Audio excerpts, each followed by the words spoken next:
Ya, saraf kejepit atau sering dikenal dengan istilah HNP. Hernia nucleus pulposus atau menonjolnya bantalan tulang belakang. Saraf kejepit adalah satu kondisi di mana bantalan antar tulang belakang yang lembut seperti agar-agar itu menonjol keluar sehingga menekan saraf di sekitarnya. Umumnya saraf kejepit atau HNP itu terjadi pada dua bagian tulang belakang, yaitu pada bagian punggung bawah dan bagian leher.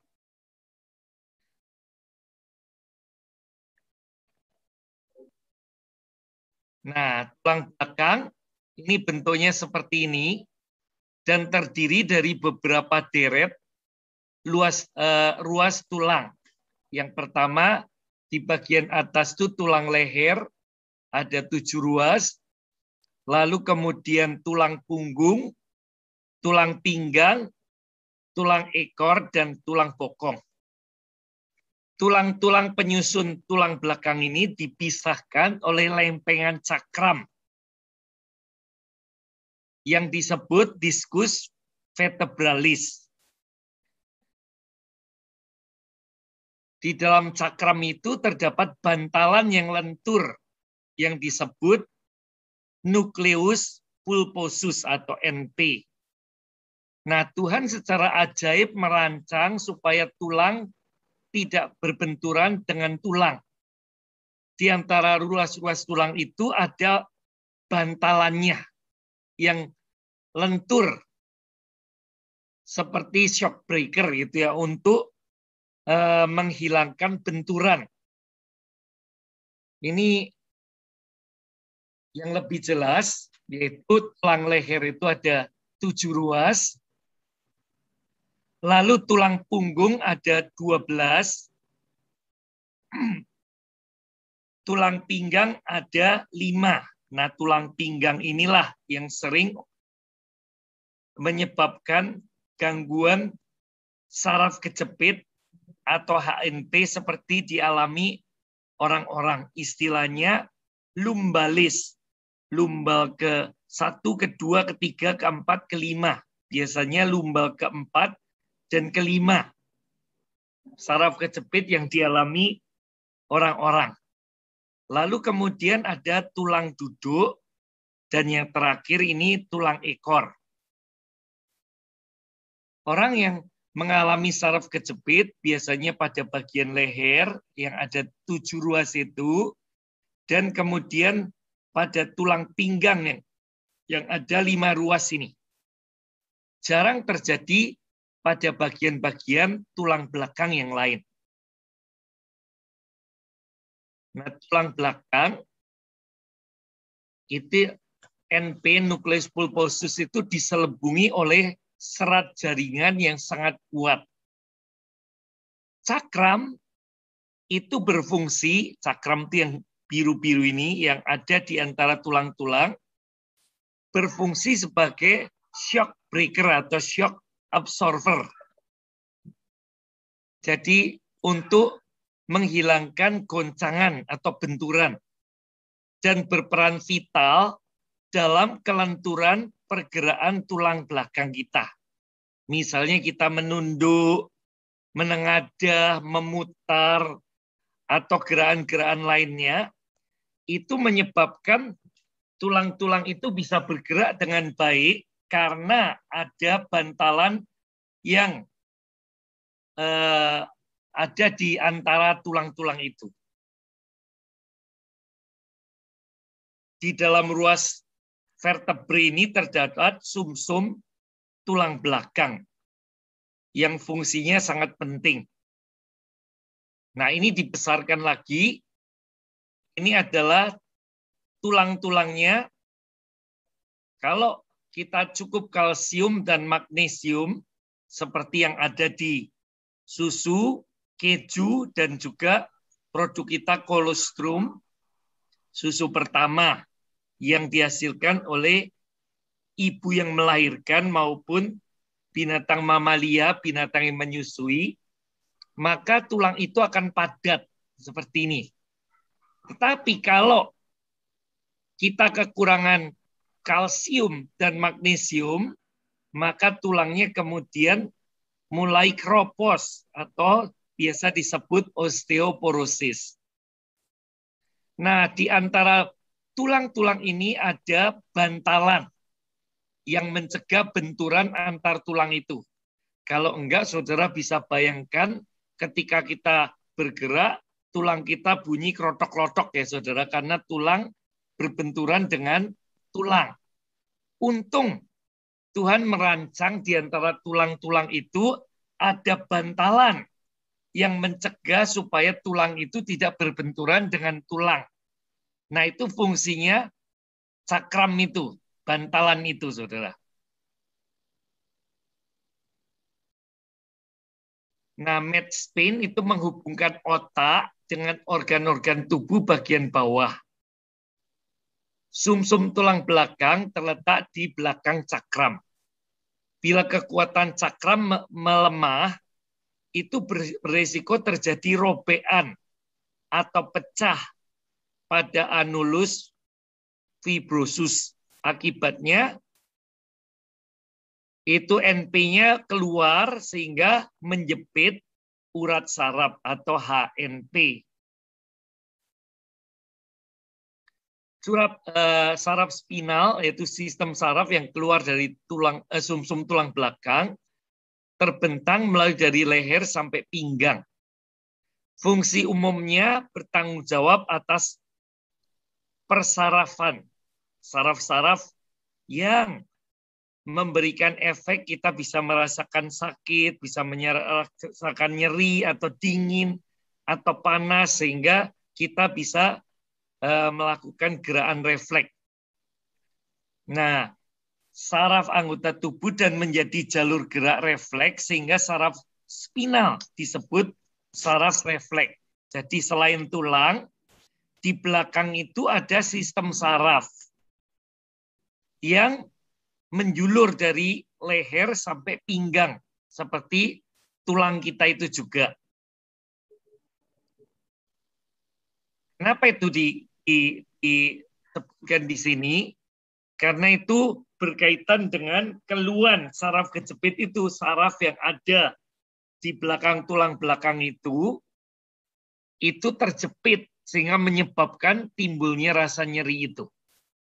HNP atau saraf kejepit bisa terjadi pada seluruh ruas tulang belakang yang terdapat cakram atau diskus vertebralis, mulai leher sampai tulang pinggang kita.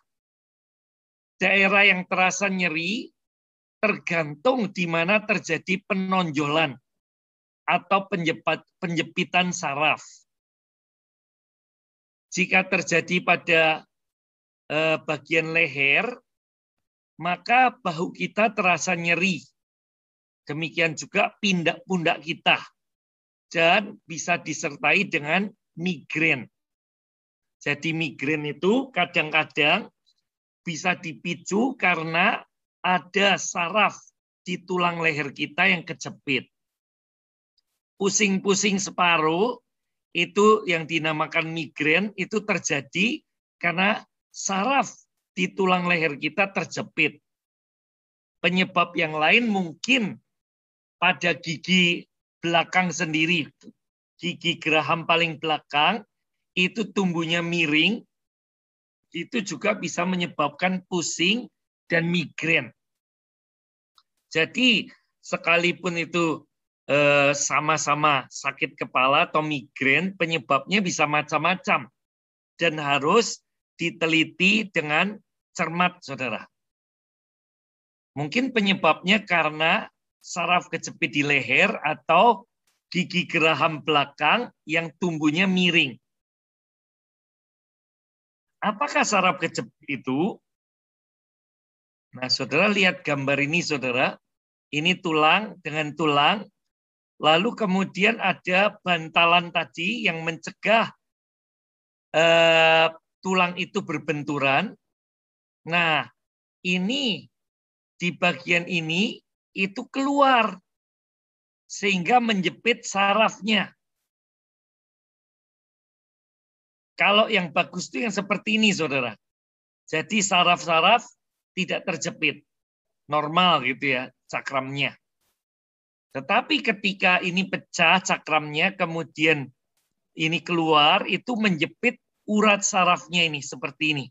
Dan menimbulkan rasa nyeri, dan kadang-kadang bisa menyebabkan kelumpuhan. HNP atau saraf kejepit adalah kondisi ketika bantalan atau cakram di antara tulang belakang keluar dari posisi semula, ini keluar dari posisi semula dan menjepit saraf yang berada di belakangnya. Kondisi inilah yang juga disebut dengan istilah saraf kejepit.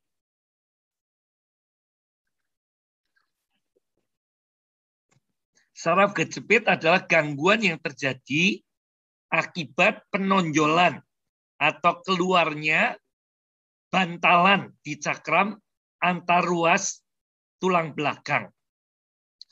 Penonjolan itu namanya hernia. Jadi bukan selalu penyakit hernia usus keluar dari duburnya, tapi bantalan itu keluar, terjadi penonjolan, itu dinamakan hernia juga. Atau saraf kejepit. Karena bantalan lunak, bila mengalami tekanan, berpotensi pecah, sehingga terjadi penyempitan atau terjepitnya saraf pada tulang belakang. Penyebabnya apa sih bisa terjadi saraf kejepit? Nah, selama ini di kalangan medis dan para dokter, itu dikatakan itu kausa ignota atau penyebab yang tidak diketahui secara pasti. Dokter-dokter belum tahu dengan pasti apa yang membuat seseorang mengalami saraf kejepit. Lalu penyebab yang lain mungkin karena cedera yang merobek anulus fibrosus atau bantalan tadi. Juga gerakan berulang-ulang yang kita lakukan setiap hari, entah bangun dari tidur, entah duduk, entah berjalan, atau mengambil benda-benda di bawah yang berat, itu gerakan yang salah, itu bisa menyebabkan pecahnya bantalan itu dan menyebabkan saraf kejepit. Penyebab lain karena sering memikul beban berat di atas kemampuan. Misalnya buruh gendong yang memukul beras.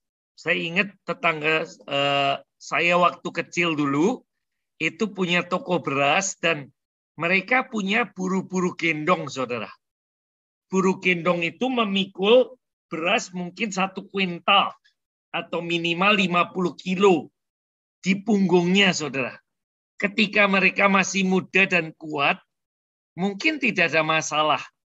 Tetapi ketika mereka bertambah tua atau dalam kondisi tidak prima, itu bisa menyebabkan tertekannya tulang-tulang dan bantalan di antara tulang itu yang menyebabkan pecahnya bantalan itu. Jadi orang-orang yang sering memikul beban berat di atas kemampuan itu berisiko tinggi. Demikian juga buruh gendong semen, saudara, memikul beban yang berat. Lalu kita sendiri kadang-kadang memikul beban gitu ya, yang berlebih di punggung kita, atau pakai tas punggung atau tas pinggang yang berlebihan beratnya. Itu bisa menyebabkan gangguan pada saraf-saraf atau otot-otot kita. Nah, penyebab lain, kebiasaan dan sikap tubuh yang keliru bertahun-tahun saat angkat beban berat dengan membungkuk, saudara. Lalu juga posisi dari tidur ke bangun, kemudian posisi duduk, posisi jongkok, dan sebagainya yang salah. Dan yang sering terjadi, ini saudara, seseorang yang jatuh terduduk atau jatuh yang mencederai tulang belakangnya. Seperti ayah teman saya baru memperbaiki genteng, terpeleset dia jatuh. Dan ternyata kena tulang ekornya dia. Dan itu waktu kejadian tidak menyebabkan masalah. Tetapi sekian tahun kemudian mulai timbul nyeri-nyeri dan gerakannya semakin terganggu, semakin lambat, dan akhirnya tidak bisa bergerak. Jadi tidak seketika efeknya itu, saudara. Bisa bertahun-tahun, bisa puluhan tahun. Tetapi ketika seseorang terjatuh dalam posisi duduk, apalagi anak-anak yang sering bermain guyonan, itu anak mau duduk, kursinya ditarik, saudara, sehingga anak itu jatuh terduduk. Ini berbahaya sekali. Bisa menyebabkan cedera pada tulang ekor atau bisa menyebabkan saraf kejepit di kemudian hari. Jadi nggak boleh guyonan secara sembrono, saudara. Nah, penyebab saraf kejepit tadi disarikan ada beberapa penyebab, misalnya gerakan yang salah, sehingga tulang punggung mengalami penyempitan. Lalu kemudian akibat beban berat dalam posisi membungkuk, saudara. Lalu jatuh pada posisi membungkuk. Sering membawa beban berat pada masa pertumbuhan anak-anak, itu waktu SD membawa buku-buku yang banyak sekali di tas ranselnya dia, dan ini memberi beban berlebih, sehingga pada masa dewasa tulang punggungnya menyempit dan menjepit saraf. Nah, ini saudara, seringkali kita tidak menyadari dampak dari kebiasaan yang salah. Seperti anak-anak sekolah itu membawa buku-buku yang terlalu banyak dan memberi beban pada punggungnya. Atau ibu-ibu yang sering membawa tas pinggang, bukan tas cangklong itu ya, itu membebani pundaknya dan otot-otot yang lain, itu bisa menyebabkan gangguan pada otot-ototnya dia.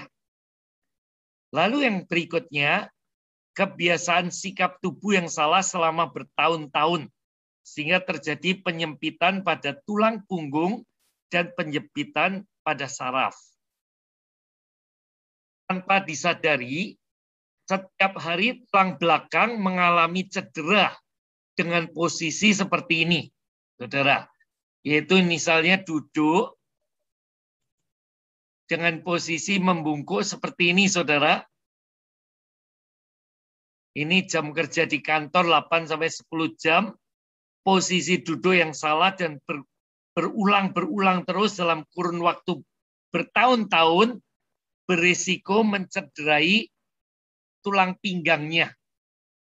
Lalu posisi duduk saat mengemudi, saudara. Apalagi kalau nyetir mobil dalam waktu yang berjam-jam, keluar kota dan sebagainya, atau dalam kota tapi dalam waktu yang sangat panjang.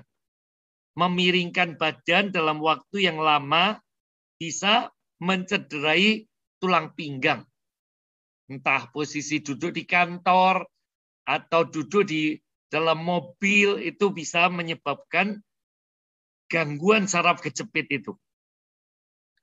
Lalu gendong anak pinggul. Jadi orang tua tuh sering sambil melakukan sesuatu, entah telepon atau apa, anaknya digendong seperti ini, saudara. Menggendong anak pada satu sisi pinggang, badannya miring, dan dilakukan berulang-ulang, bisa mencederai pinggangnya. Ini yang ketiga, saudara. Keempat, ambil barang dari lantai, terutama barang yang agak berat, saudara. Dia membungkuk, langsung mengambil barang itu dan diangkat. Ambil barang di lantai dengan membungkukkan badan, bisa menyebabkan beban tertumpu pada pinggang sehingga dapat mencederai tulang belakang, dan ini lebih berisiko pada orang yang berusia 40 tahun ke atas, di mana otot-otot dan tulangnya sudah tidak lentur lagi, saudara. Jadi kalau saudara merasa sudah berusia 40 tahun ke atas, kalau ambil barang jangan membungkuk seperti itu, tapi saudara jongkok dan kemudian angkat barang itu sambil berdiri. Jadi saudara ikut jongkok, ambil barangnya dan angkat sambil berdiri. Jangan membungkuk dan mengambil barang apalagi yang berat-berat seperti ini. Tanpa disadari bisa menyebabkan gangguan pada saraf-saraf di pinggang kita. Nah, apa pemicunya? Tadi sudah kita lihat penyebabnya bermacam-macam, saudara. Yang memicu makin bertambah parahnya saraf kejepit itu karena kelebihan berat badan. Orang yang obesitas itu menyebabkan beban yang berlebih, entah pada lututnya, entah pada pinggangnya, atau bagian-bagian tubuh yang lain. Lalu postur tubuh tidak pada posisi yang benar. Tadi saat duduk di kantor atau saat duduk di dalam mobil posisi nyetir, kemudian saat mengambil barang-barang, lalu gaya hidup yang kurang sehat atau malas bergerak. Jadi saudara, supaya kita sehat, kita harus rajin bergerak. Entah menggoyang-goyangkan kaki atau kita jalan gitu. Kalau kita naik tangga lebih bagus jalan kaki daripada naik lift, saudara. Kadang-kadang kita pergi ke tempat yang dekat dari rumah, nggak mau jalan, kita naik sepeda motor atau naik mobil. Ini gaya modern. Kita malas bergerak. Dan itu bisa menyebabkan berbagai gangguan pada tulang dan saraf kita. Lalu tekanan pada tulang belakang atau kelainan tulang belakang dan penyebab lainnya secara genetik.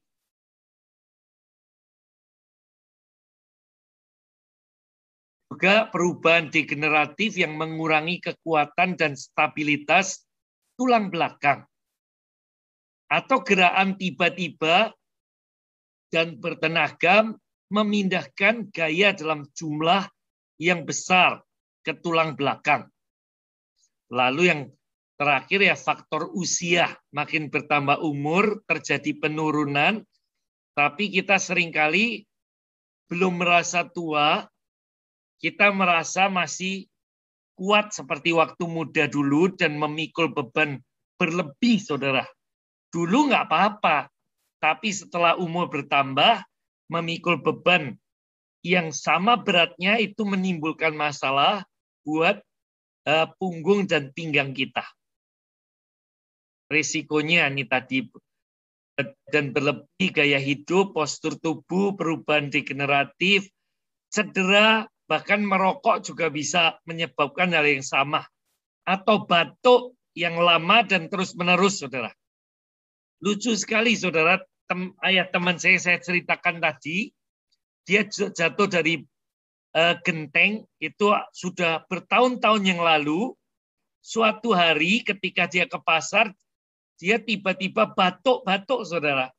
Mungkin ada debu atau apa, dia batuk-batuk, tiba-tiba pinggangnya tuh terasa sakit sekali dan nggak bisa digerakkan. Jadi dia mengalami perasaan nyeri tiba-tiba di tulang pinggangnya dan kemudian harus diantar orang untuk pulang ke rumah. Nah, sejak saat itu terjadi penurunan yang luar biasa sampai tidak bisa berjalan dan tidak bisa melakukan aktivitas rutin sehari-hari seperti mandi, makan, duduk, dan sebagainya. Lalu sering menyetir dalam waktu yang lama tadi. Lalu kelainan pada tulang belakang atau pekerjaan angkut-angkut berat seperti buruh gendong itu, saudara. Gejala awalnya biasanya nyeri berat di punggung, pinggang, dan bokong. Nih saudara, nyeri yang luar biasa di punggungnya, di pinggangnya, atau bokong.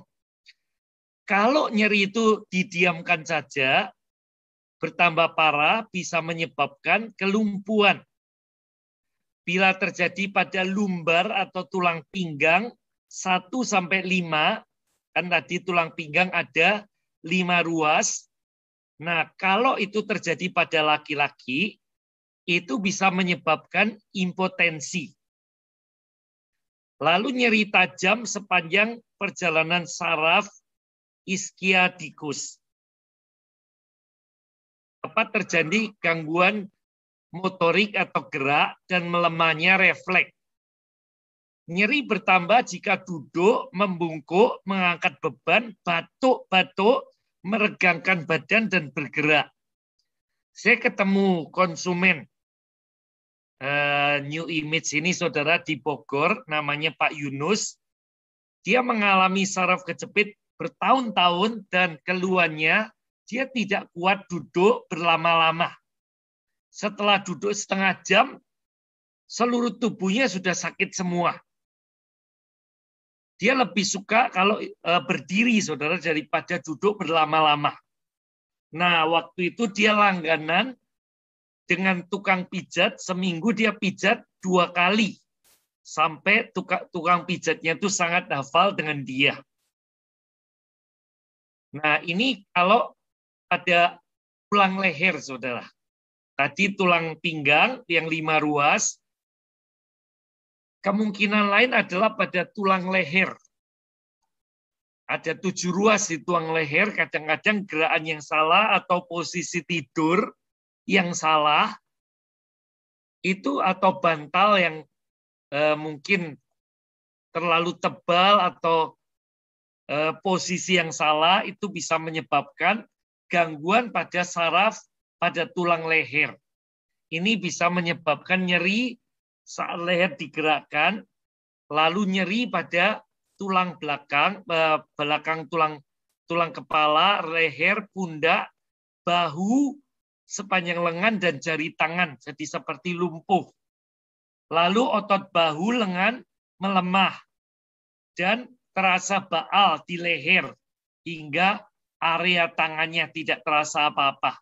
Karena sarafnya kejepit, padahal saraf itu yang menimbulkan sensasi, perasaan, dingin, panas, kemudian nyeri, dan sebagainya pada saraf kita.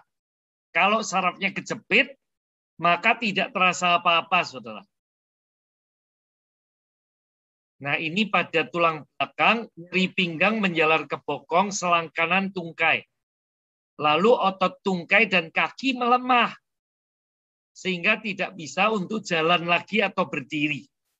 Lalu terjadi baal atau kehilangan rasa di pinggang sampai kaki.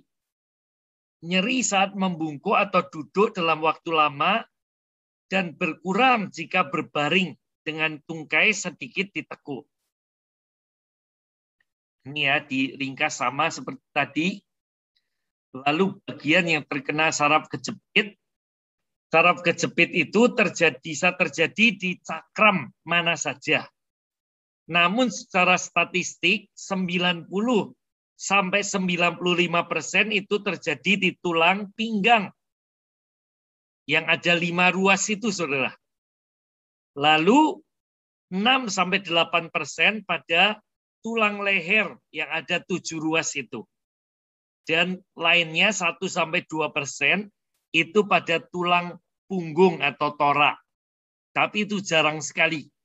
Yang paling sering tulang pinggang dan tulang leher.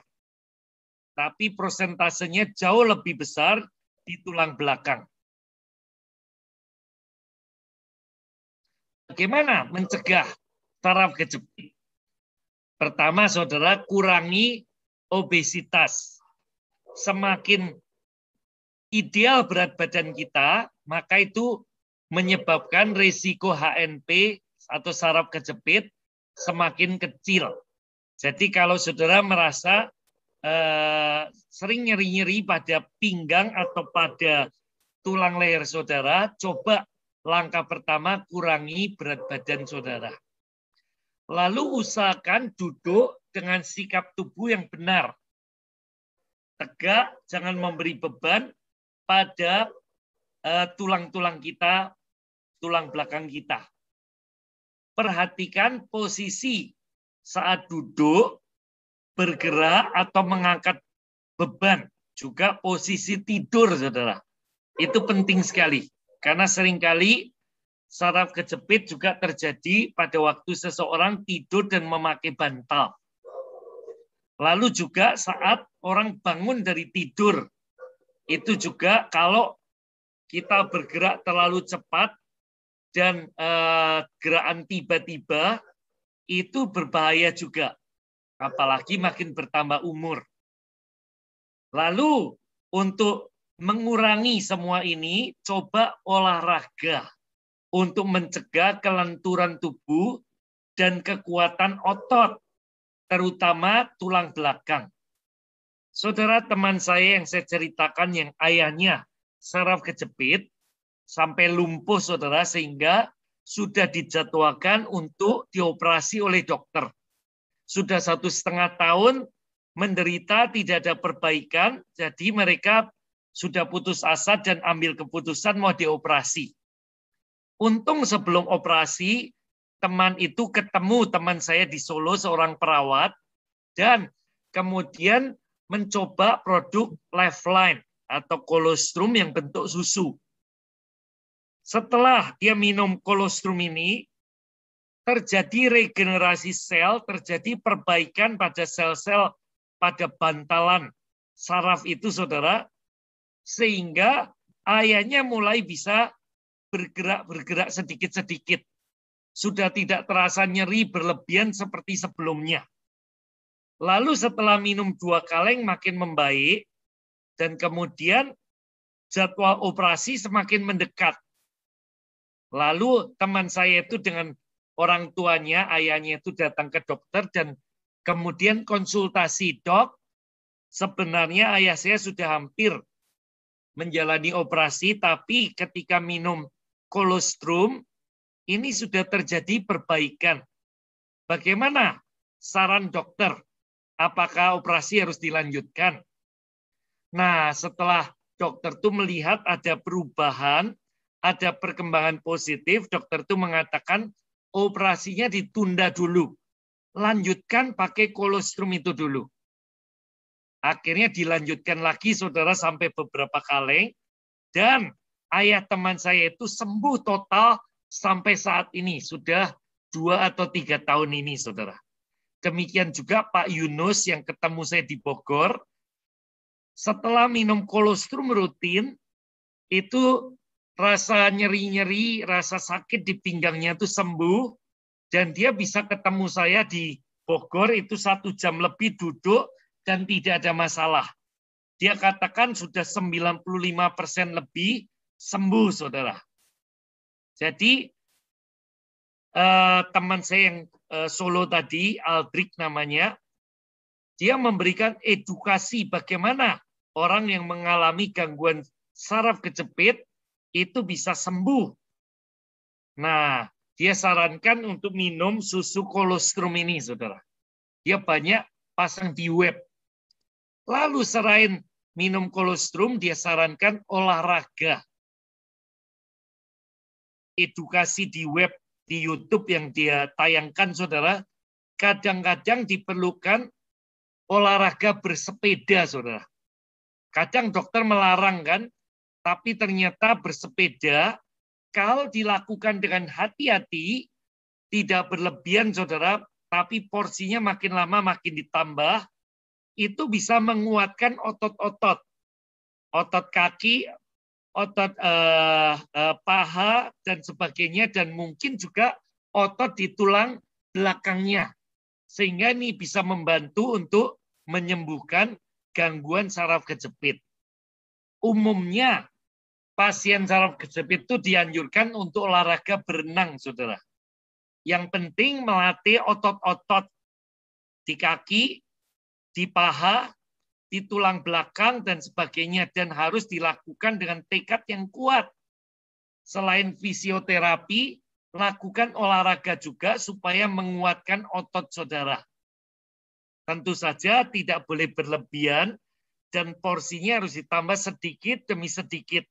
Ketika saudara melakukan sudah tambah kuat, naikkan sedikit. Kalau nyeri, turunkan lagi. Itu bertahap-bertahap. Dan diimbangi dengan minum nutrisi yang terbaik, yaitu kolostrum.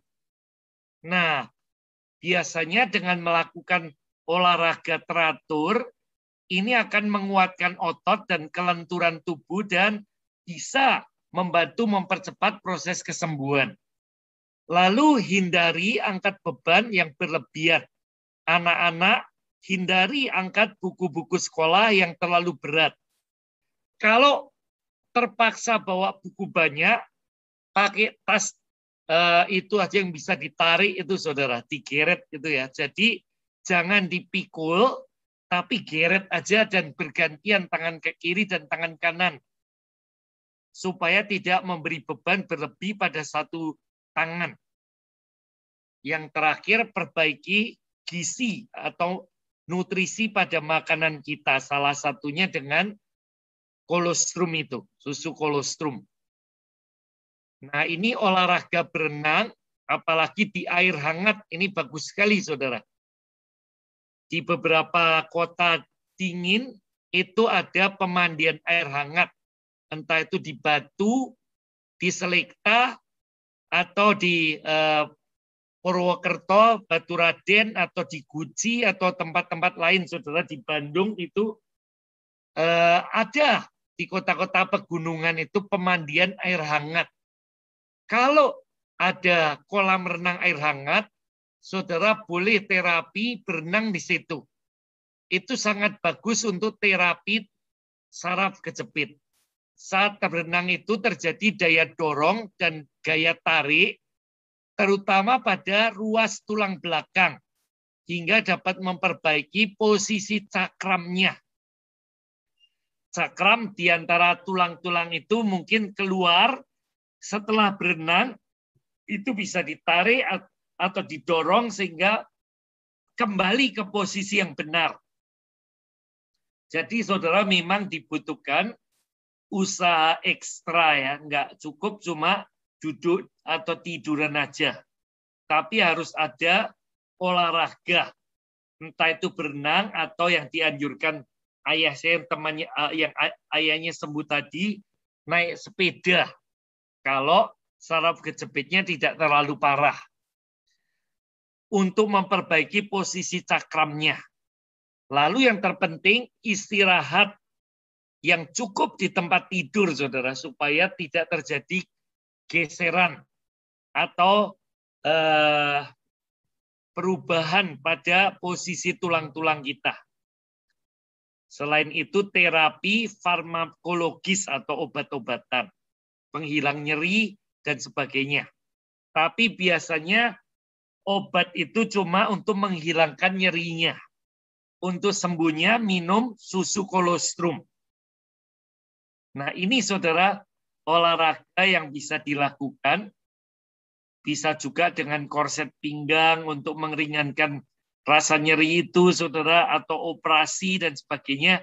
Tapi operasi adalah tindakan terakhir kalau semua usaha itu tidak ada hasilnya. Seperti ayah teman saya tadi, sudah dijadwal operasi, untung tidak jadi operasi karena minum susu kolostrum. Lalu lakukan ini, olahraga. Seperti ini, saudara. Angkat tubuh, turunkan lagi. Angkat tubuh, turunkan lagi. Lalu bisa posisi seperti ini, kita seperti push up gitu ya, naik, turun, naik, turun. Lalu ini miringkan ke sana, tegakkan lagi, miringkan ke sini, tegakkan lagi. Lalu kakinya angkat satu, turunkan lagi. Nanti ganti kaki satunya, naikkan lagi, turunkan lagi. Atau dua-duanya itu diangkat ke atas, turunkan. angkat ke atas, turunkan, saudara. Itu tujuannya sama untuk menguatkan otot-otot dan sarafnya. Lalu mengembalikan posisi tulangnya. Nah, bisa juga seperti ini, saudara. Satu dijulurkan, satu ditekuk ke depan. Lalu diganti posisinya. Nah, gerakan lainnya kita seperti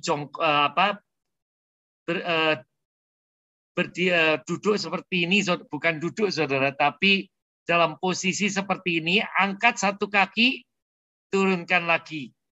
Lalu ganti kaki satunya itu angkat, turunkan. Bisa juga gerakan seperti ini, saudara. Putar ke kanan, perlahan-lahan, lalu luruskan lagi.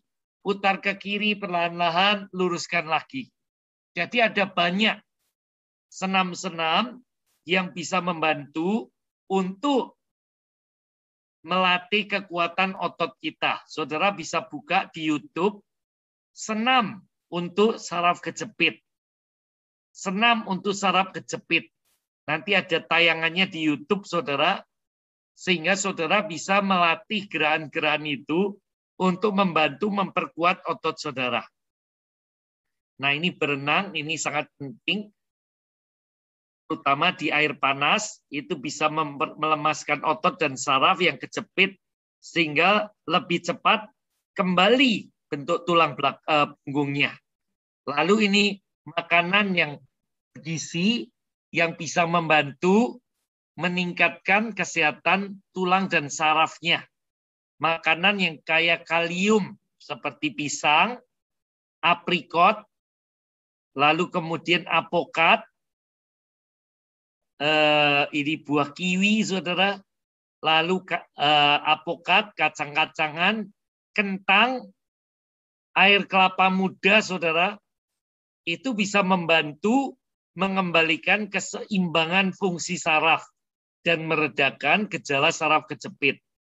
Jadi, saudara, kalau menderita saraf kejepit, coba usahakan makan yang kaya kalium, seperti aprikot, pisang, apokat, buah kiwi, saudara, kemudian kentang, air kelapa muda, kacang-kacangan.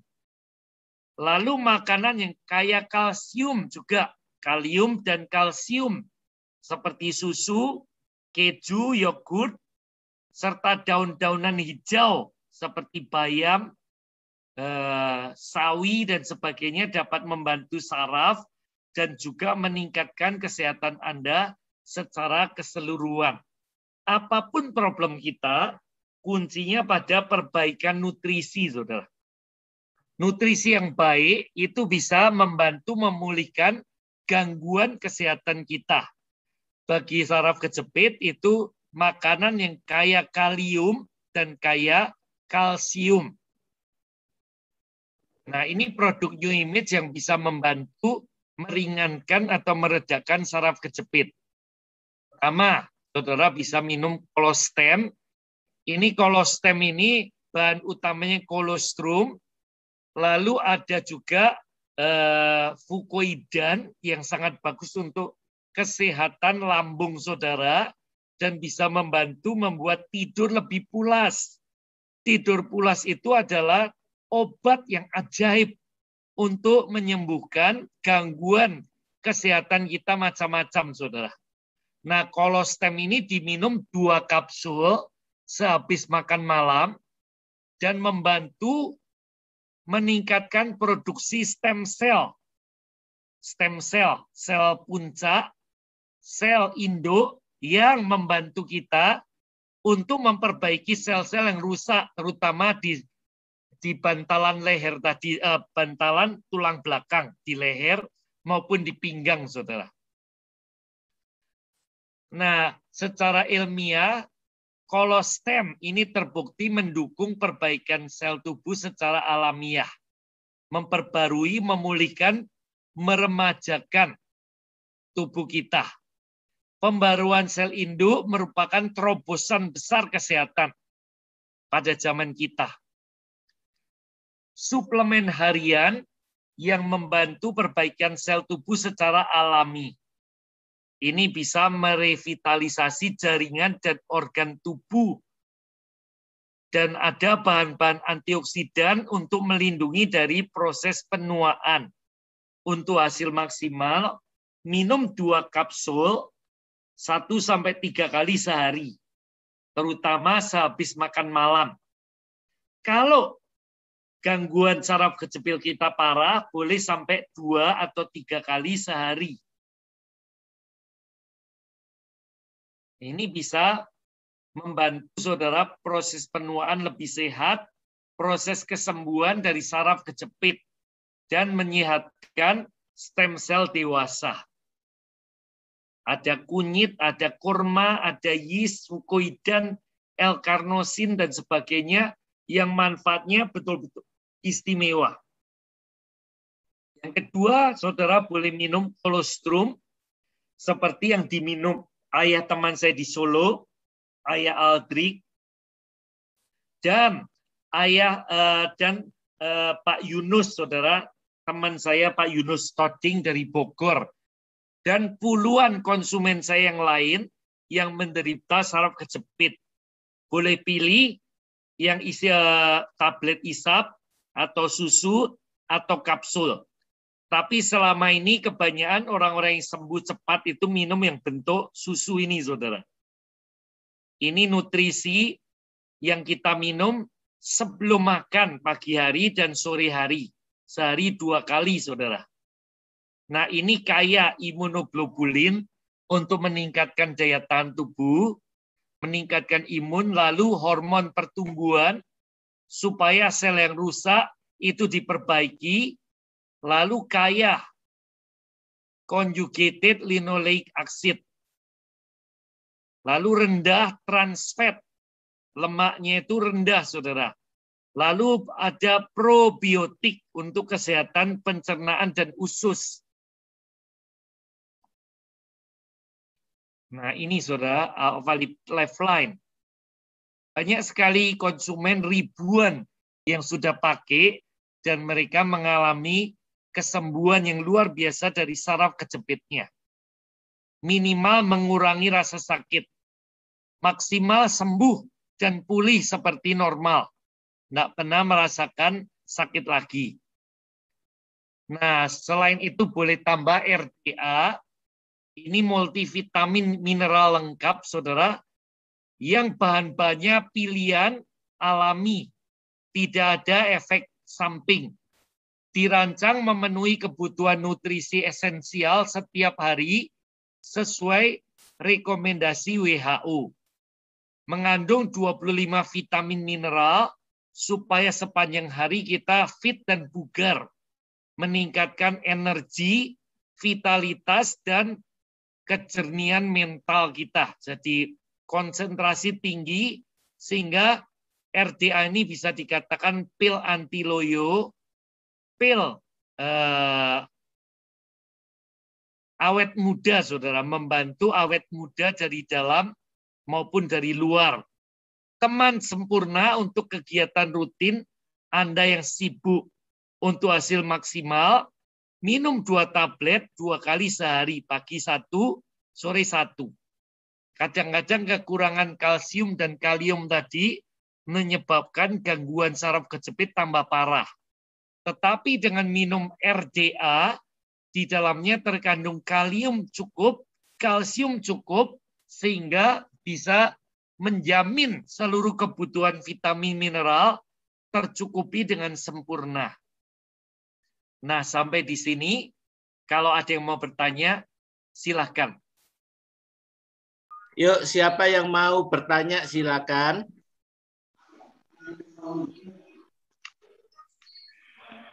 Silakan. Di mana dapat beli obatnya? Di mana dapat beli obatnya itu, Pak Dokter? Oh, nanti bisa hubungi admin, Pak. Pak Arka, Pak Ya. Arka ini apakah dari Bali atau dari Jayapura? Dari Bali. Oh, Pak Ketut Arka. Ya. Oh iya ya. Ya Saya Pak, juga nanti hubungan saya dengan mengalami urat terjepit juga. Oh iya. Iya, Pak. Ya, besok kami hubungi Pak Arka ya. Nggak bisa dibeli di apotek. Kenapa? Nggak bisa dibelikan di apotek. Nggak bisa, Pak, karena tidak dijual di apotek, Pak. Oh, begitu. Ini dari New Zealand. Bukan Kalau itu mahal obat, ya. tapi Mahal ini kalau itu obatnya. makanan kesehatan, Pak. Nggak Mahal ya dok terlalu ya, mahal mahal ya. sih Nggak terlalu dibanding mahal sih. manfaatnya. Satu kali minum sekitar 20 ribuan, Pak. Waduh, lumayan. Kalau susunya berapa? Susu kolesterolnya? Satu Iya, kaleng. susu itu, Pak. Berapa satu kalengnya itu, Pak? Dokter? 658, Pak. 658. Loh itu kalau sekali minum masa kira-kira 20.000 Pak Joni? Iya, karena 30 kali minum kita ya. Oh itu untuk 30 kali minum ya? Iya, Pak. Atau Sebab boleh kalau beli yang kalau yang 4 tablet atau bungkus. kapsul kan lebih lama masanya. Iya. Cuma kalau yang tablet atau kapsul itu murni kolostrum, Pak. Kalau yang bentuk susu itu ada tambahan kalsium dan sebagainya. Oh, ada kalsiumnya. Ya, untuk membantu proses kesembuhan saraf kejepit lebih cepat ya. Tapi kalau mau yang lebih murah, ya yang tablet atau yang kapsul itu jauh lebih murah. Tapi kan minimal sehari 2 kali juga, Pak Heru. Ya, sehari 2 kali kan kira-kira 14-15 ribu ya. Kalau RDA-nya berapa, dok? RDA-nya berapa? RDA. RDA ada 2 kemasan, Pak, yang isi 30 sama isi 120. Yang isi 120 itu harganya 438. Yang isi 120, yang isi 30 harganya 150.000.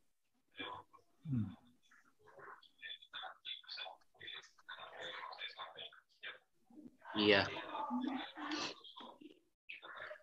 Tertulisnya besok kami admin saya minta kirim ke Pak Arka ya, anunya angka-angkanya. Kalau dengar gini kan nggak hafal, Pak. Ya. Kalau kolostimnya berapa? Kolostimnya. Kolostrum ya. Enggak, kolostim. Kolostin. Kolostem ya.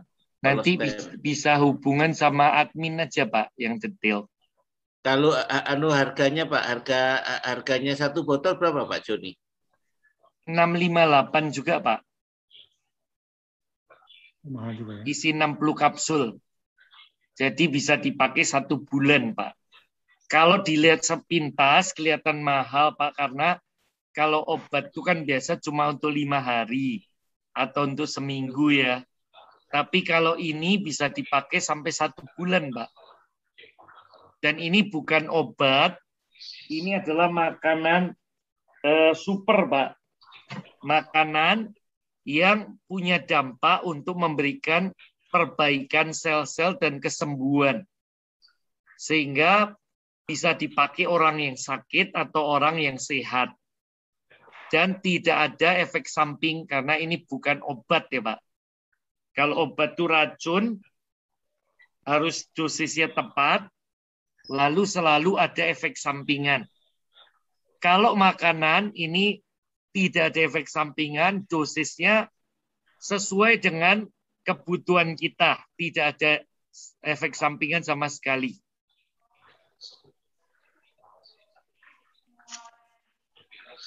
Oke. Sudah menjawab ya Pak Arka? Sudah. Terima kasih, Pak. Oke. Ada yang lain mau bertanya, silakan. Bu Monika, ada pertanyaan? Mau minta masukan ya. Kalau misalnya indikasinya seperti saraf kejepit itu ke dokter saraf atau ke dokter tulang ya? Terima kasih.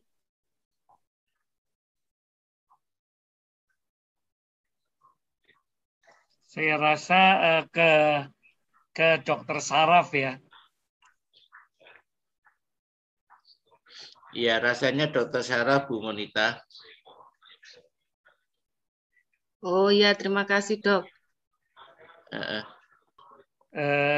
Monica, jika belum terdesak sekali, lebih bagus mencoba dengan terapi nutrisi dulu.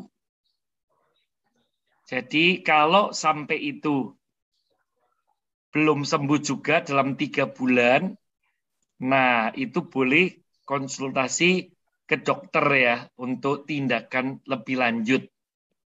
Tapi dari pengalaman, banyak orang sudah di konsultasi dokter berbulan-bulan atau bahkan 1 tahun lebih dan belum banyak perkembangan. Biasanya sama dokter disuruh olahraga seperti berenang itu ya, biasanya berenang. Tapi seandainya nggak bisa berenang, naik sepeda, jarak dekat dulu, yang penting melatih otot-ototnya, otot kaki, paha, sama punggung, supaya lebih kuat. Itu bisa membantu proses kesembuhan. Lalu perbaiki nutrisi. Dari pengalaman saya dengan banyak konsumen, mereka minum Lifeline atau susu HNP gitu ya. Nanti klik aja susu HNP atau susu kolostrum. Itu banyak sekali di web. Cukup banyak orang yang menceritakan testimonial mereka sembuh dari saraf kejepitnya. Kalau punya sakit jantung, apakah aman, dok? Aman sekali. Bahkan ini bisa membantu memperbaiki sakit jantungnya. Karena menurunkan kadar lemak dalam darah, kemudian memperbaiki sel-sel tubuhnya karena mengandung growth factor atau faktor pertumbuhan. Tapi kalau dia sakit jantung, lebih bagus ditambah omega Q10. Kita punya produk namanya omega Q10, itu sangat bagus untuk sakit jantung. Sehari boleh minum 2 kapsul, pagi sore atau 3 kapsul kalau sakit jantungnya sudah parah. Itu bisa menguatkan klep jantung, kemudian mencegah pembengkakan jantung, kemudian bisa menyehatkan jantung secara keseluruhan. Omega Q10, omega Q10. Kalau obatnya 1 kali minum sudah 6, dok. Itu terus vitaminnya itu diminum kapan ya, dok? Dibarengkan aja nggak apa-apa. Karena ini makanan dan bukan obat, jadi tidak ada komplikasi. Soalnya kalau nggak diberi seperti ini, nanti tergantung obat seumur hidup. Dia harus minum terus. Nanti kalau minum ini rutin, siapa tahu obatnya bisa lepas atau minimal tinggal 1-2 macam saja. Ada dokter, itu teman dari pimpinan saya di Jakarta, temenan Bu Yulita. Dulu Bu Yulita itu sakit GERD. Lalu dia berobat ke dokter langganan ini bertahun-tahun, cuma belum sembuh juga. Lalu dia mulai pakai kolostrum dan GERD-nya itu sembuh sampai sekarang. Nah, ketika ketemu dokternya tanya, kamu kok lama sekali nggak berobat? Dia mulai cerita, dok, saya sekarang pakai ini makanan superfood gitu ya, namanya kolostrum. Lalu dampaknya seperti ini gitu. Kalau dokter mau coba pakai, dokter itu dikasih kolostrum itu sama omega Q10. 2 macam ya, kolostrum, omega Q10. Ternyata setelah pakai 1 bulan, dokter itu telepon pimpinan saya dan tanya, dulu yang kamu kasih itu apa ya? Loh, kenapa dok? Ternyata dokternya itu dia menderita hipertensi dan selama ini bergantung obat-obatan terus, jumlahnya 3-4 macam. Setelah minum rutin itu tinggal 1 macam aja yang dia minum. Yang lain dia lepas semua. Jadi dokter itu sangat puas, tensinya normal, lalu kemudian obatnya tinggal 1 macam. Nah, ini siapa tahu nanti obat jantungnya bisa berhenti atau minimal tinggal 1-2 macam aja. Dengan minum omega Q10 rutin dan Lifeline. Ini tidak ada efek sampingan, bisa dipakai secara harian untuk meningkatkan imun kita dan memperbaiki organ tubuh atau sel-sel yang rusak. Iseng-iseng Google aja, alpha lipid Lifeline gitu ya, nanti muncul penjelasan di situ. Atau Bu Monika kasih nomor WA-nya ke kami, ke admin. Besok kita kirim informasinya. Ada video klipnya itu. Ya, iya Pak. Ya, boleh ditaruh di chatting di sini atau dituliskan. Ini kan bisa privat juga ke Nat Surabaya. Gitu. Ya, atau ke saya bisa ya. Jadi nanti besok dikirim infonya. Oke, kembali dulu ke Bu Retor Sumual dulu. Ada yang mau ditanyakan? Dok, saya mau tanya. Saya ini penderita HNP ya. Udah periksa ke hasil MRI, katanya ada 4 titik. 2 di leher sama 2 di pinggang. Itu susu kolostrum bisa menyembuhkan nggak, Dok? Iya, sebenarnya istilah kita bukan menyembuhkan, tapi memperbaiki sel-sel yang rusak, termasuk bantalan yang pecah tadi ya. Dengan ada growth factor atau faktor pertumbuhan, maka kemudian sel-sel yang rusak itu diperbaiki, sehingga kemudian lama-lama bantalannya pulih lagi, terutama kalau dibantu gerakan-gerakan yang membantu memulihkan posisi bantalan itu dengan tulang-tulang. Gerakannya Dari pengalaman itu cukup banyak konsumen yang mengalami perbaikan bahkan sembuh gitu ya. Gerakannya nanti boleh Google aja ketik senam untuk saraf kejepit. Banyak sekali tutorial untuk orang-orang yang mengalami gangguan saraf kejepit. Biasanya kalau itu dua-duanya tulang leher sama tulang pinggang itu berenang lebih bagus. Terutama di air hangat ya. Ada gerakan yang dilarang nggak, Dok? Iya, tentu saja ada gerakan-gerakan senam yang dilarang ya, yang terlalu ekstrim. Makanya saya anjurkan tadi coba Google gitu ya, Google bisa lihat di situ. Kalau bertemu fisik, kita bisa ngasih contoh-contoh gerakan seperti apa yang bisa dipakai untuk saraf kejepit itu. Tapi karena ini secara Zoom, jadi kita nggak bisa ngasih contoh gitu ya. Itu bisa aja Google aja di YouTube itu banyak sekali tutorial. Bagaimana gerakan. Tadi juga sudah saya kasih tahu ya. Coba kita kembali ke tadi ya. Bentar.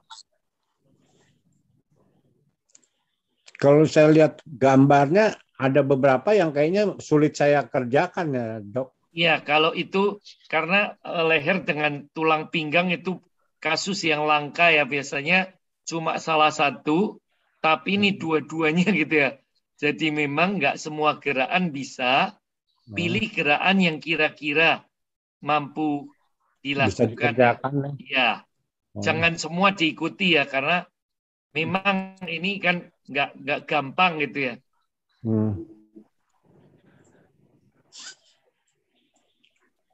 Bentar, saya tunjukkan lagi.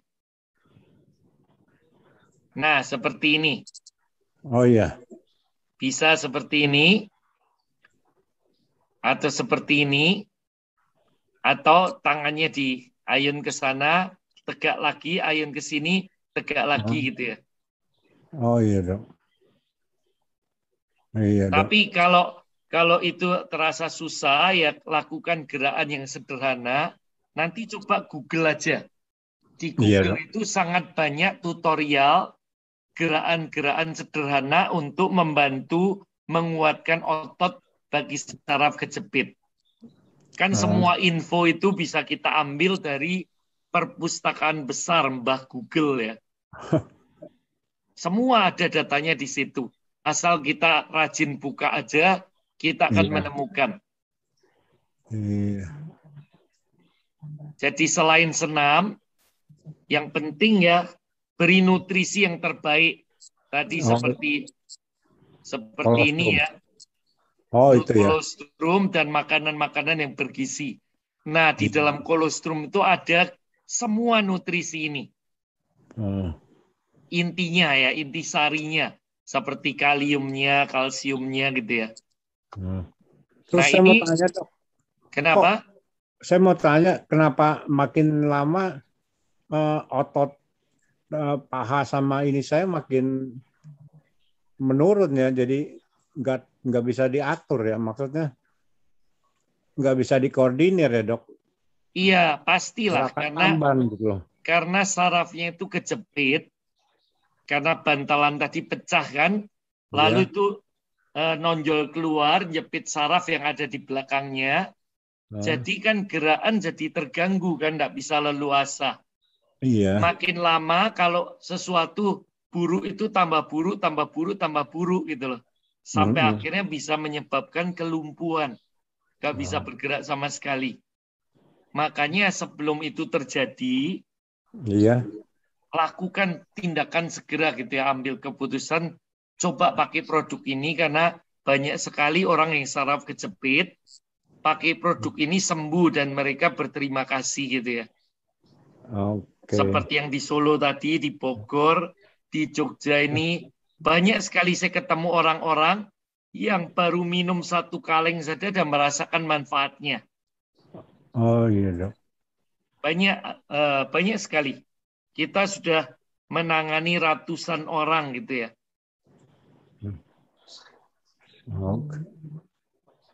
Cara minumnya seperti susu biasa ya, Dok? Iya, harus pakai air biasa. Air biasa gitu ya, bukan air panas atau air dingin. Air biasa gitu, air aqua gitu ya. Itu 1 gelas atau 150 cc. Iya. Lalu kemudian itu 1,5 sendok takar. Dan kemudian diaduk sampai rata atau di-shake. Itu di-shake lebih bagus karena tercampur lebih sempurna. Nah, air putih itu boleh diganti macam-macam. Misalnya ganti susu cair, susu bendera, atau susu beruang itu ya. Itu campurkan bagus ya. Susu pun kan mengandung kalium dan kalsium yang cukup tinggi, jadi itu menambah gizi yang dibutuhkan. Lalu bisa juga dengan Milo, campur Milo gitu ya. Biar nggak bosan ya, Dok? Ya, atau campur Nutrisari. Bisa ya? Bisa, atau campur jus buah, jus apokat, jus mangga atau apapun ya. Jadi boleh diolah dengan rasa apapun yang kita suka. Itu rasanya seperti susu skim rasa vanila. Sebenarnya cukup enak, cuma supaya nggak bosan. Saya udah nyoba beberapa kali memvariasi. Saya coba pakai itu ya, pakai susu bendera, susu beruang, Nutrisari, dan cukup enak. Jadi nggak bosan. Dok, untuk sembuh itu perlu berapa kaleng ya kira-kira? Tiap orang kondisinya berbeda-beda, tingkat keparahannya beda-beda. Jadi nggak bisa ada tolok ukur. Minimal 3 kaleng lah. Minimal 3 kaleng ya? Sampai 7 kaleng itu sudah menunjukkan perbaikan gitu ya. Ada tapi sampai sembuhnya, tiap orang beda-beda. Terus lebih bagus dicampur sama RDA ya, Dok? Iya, RDA kan seperti ekstrak dari makanan-makanan yang ada di depan kita ini. Ekstraknya gitu ya, sudah intisarinya. 1 tablet seluruh kebutuhan nutrisi, vitamin, mineral tercukupi semua. 25 macam. Kalsium, magnesium, kemudian biotin, semua tercukupi, dan vitamin A, vitamin B1, B2, B3, B5, B6, B12, semua lengkap di situ. Sesuai dosis yang dianjurkan. Jadi 1 tablet, seluruh gizi tercukupi dengan minum RDA itu. Nanti energi lebih prima, lalu proses kesembuhan dipercepat, terutama orang patah tulang, orang yang tulang keropos, sendi-sendi, ya. Dengan minum RDA itu, dengan kolostrum, proses kesembuhannya cepat sekali, ya. Kalau biasa 2-3 bulan, dengan ini 2-3 minggu sudah sembuh. Cepat sekali. Cepat sekali. Oke, terima kasih, Dok. Ya, sama-sama. Dan saya bukan dokter, ya, saya guru bahasa Inggris. Oh ya, makasih, Pak. Paling nggak dapat tambahan. Makasih, Pak. Iya, saya bisa presentasi seperti ini karena sudah menangani masalah kesehatan ini 28 tahun lebih. Dengan kasus penyakit yang sama, Pak? Dengan berbagai macam kasus, sakit jantung, sakit kolesterol, sakit diabetes, saraf kejepit, dan sebagainya. Jadi berbagai macam kasus. Udah biasa nanganin ya, Pak? Iya. Oke, makasih, Pak. Ya, sama-sama. Jadi tambahan buat Pak Rektor, Pak Joni kenal produk-produk ini karena Pak Joni juga pernah sakit alergi dan mengalami kesembuhan. Nah, jadi kenalnya itu lewat proses sakit juga, Pak. Kemudian yang kedua, Pak Joni ini adalah penterjemah bahasa Inggris. Dan perusahaan itu minta bantuan Pak Joni menerjemahkan semua materi yang perlu untuk Indonesia di dalam bahasa Indonesia itu diterjemahkan Pak Joni. Itu sebabnya kan pengetahuannya dapat dari pengalaman dan dari kerja menerjemahkan, Pak. Itu ya Pak Joni ya. Dari seminar-seminar secara berkala sepanjang tahun yang saya ikuti di berbagai negara, ya. Jadi mengikuti seminar dari berbagai macam pembicara. Itu memperkaya pengetahuan dan pengalaman. Itu Pak, jadi sudah 28 tahun Pak Rektor. Waduh. Ini masalah urat syaraf terjepit ya. Jadi saya mungkin kasih kesaksiannya Pak Abimelek ya. Iya. Nah, jadi saya mau cerita, tapi sebentar saya mau nyapa. Di tengah-tengah kita ini ada dokter sungguhan, namanya Ibu Ivon Kaunang. Selamat malam Bu Ivon, dari Manado. Kalau ini dia dokter sungguhan, Pak. Kalau saya dokter gadungan. Oke, nah pengenalan saya dengan nutrisi ini tidak secara langsung karena saya sakit. Tapi melalui seorang misionaris Papua yang namanya Abimelek. Ya, saya bepergian dengan Pak Abimelek, saya ajak keliling. Pak Joni, mungkin anunya dimatiin bisa Pak, presentasi. Ya, jadi saya keliling dengan Pak Abimelek itu untuk sharing soal Papua, ya, ke gereja-gereja, ke berbagai kota gitu. Lalu satu kali saya tidur di hotel sama dia buka baju, saya ini terkejut, kok dia ini pakai korset gitu. Jadi tubuhnya pakai korset. Nah, setahu saya korset itu adalah untuk ibu-ibu yang mau langsing, yang mau diet. Nah, Pak Abimelek ini orangnya nggak gemuk. Kenapa pakai korset? Makanya saya tanya, Pak, diet kah? Gitu. Dia tertawa. Terus dia bercerita, enggak, bukan karena diet, tapi untuk kesehatan. Loh kenapa Pak? Lalu Pak Abimelek itu cerita, jadi kira-kira tahun 80-an, dia masih mahasiswa STU dari Makassar waktu itu. Nah, dia itu pingin jadi atlet. Dia mencoba semua bidang olahraga karena itu sekolah tinggi olahraga. Yang terakhir itu dia berlatih judo. Ya. Lalu judo itu kan banting membanting. Nah, ada satu kompetisi yang Pak Abimelek ini mau ikuti, maka dia berlatih dengan pelatihnya banting membanting. Ternyata waktu dia dibanting itu tangan pelatihnya lepas. Gitu. Jadi akhirnya dia jatuh di punggung, dia kesakitan, tapi dia nggak berobat. Dia berpikir, nanti kan sembuh-sembuh sendiri. Dia abaikan itu. Nah, munculnya gejala itu setelah dia selesai STU jadi sarjana olahraga, dia kemudian lanjut sekolah STT di I3 Batu Malang.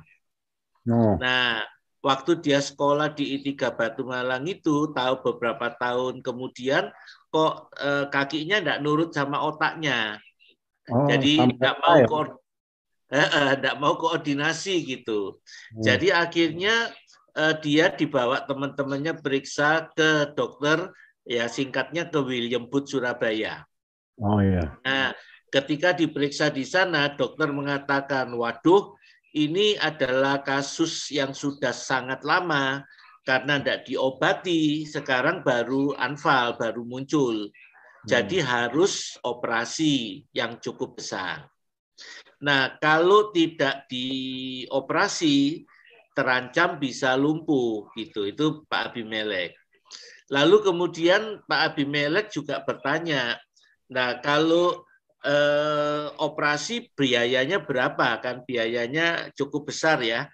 Jadi akhirnya dia sempat dibantu sama kawan-kawan I3 Batu Malang, carikan dana, akhirnya operasi dilakukan.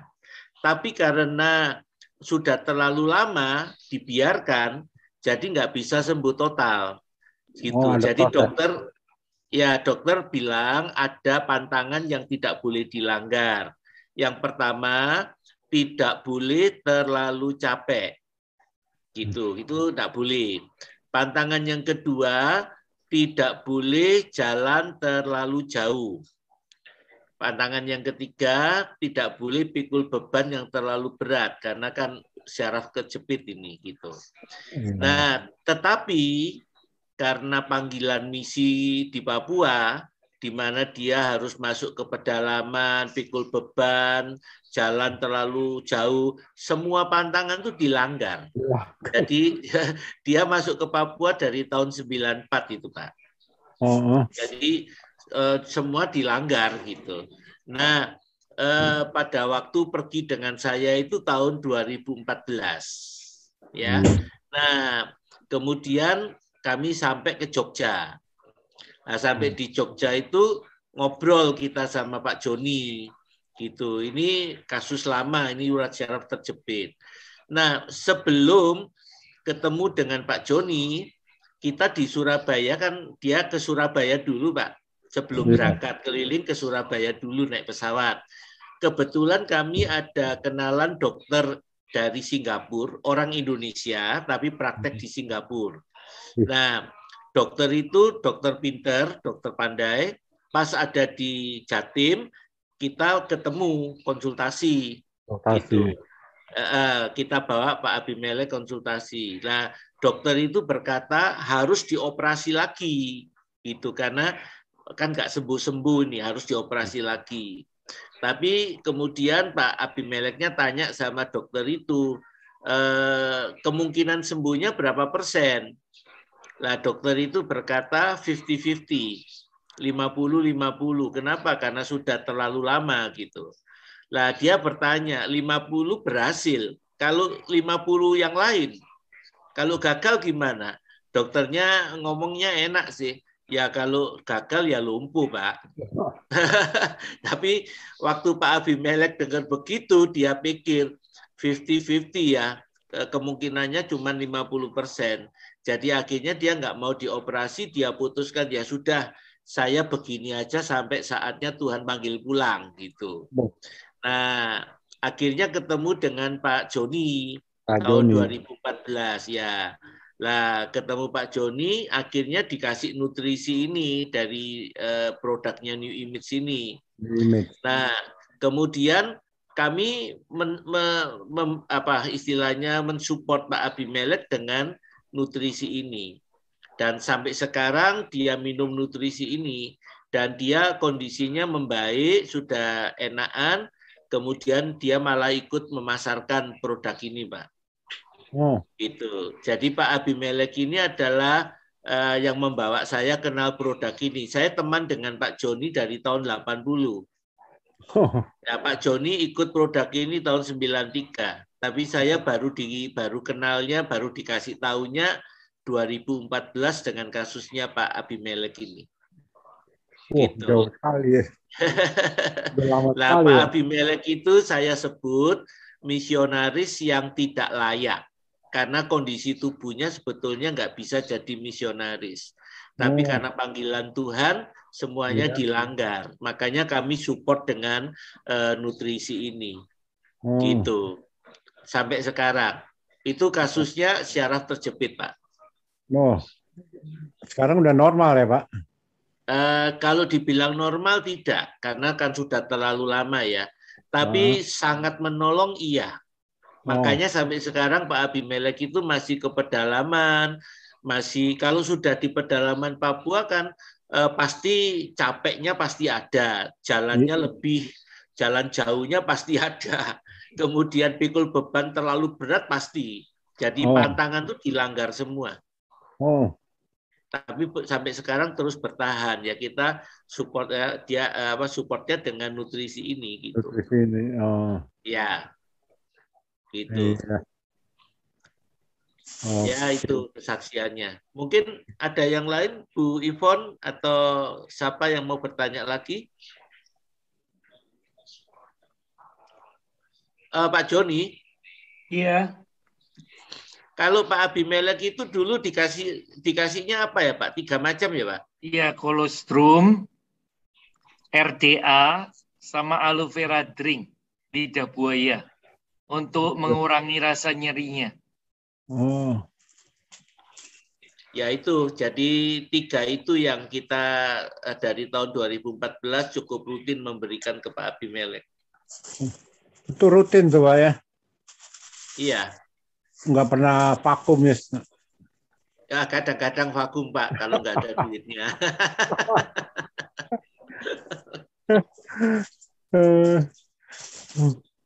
Oke Pak. Mungkin ada yang lain mau ini Pak. Saya ini dulu unmute dulu ya Pak. Ya, tolong kasih Pak ya, kasih nomornya ke kami. Besok kami bisa kirim info lebih panjang, lebih tentang angka-angka tadi. Oke, makasih Pak. Ya, makasih Pak. Ya, kalau sudah nggak ada yang bertanya, kita bisa akhiri. Iya, enggak. Cukup. Ya, cukup ya. Terima kasih. Oke.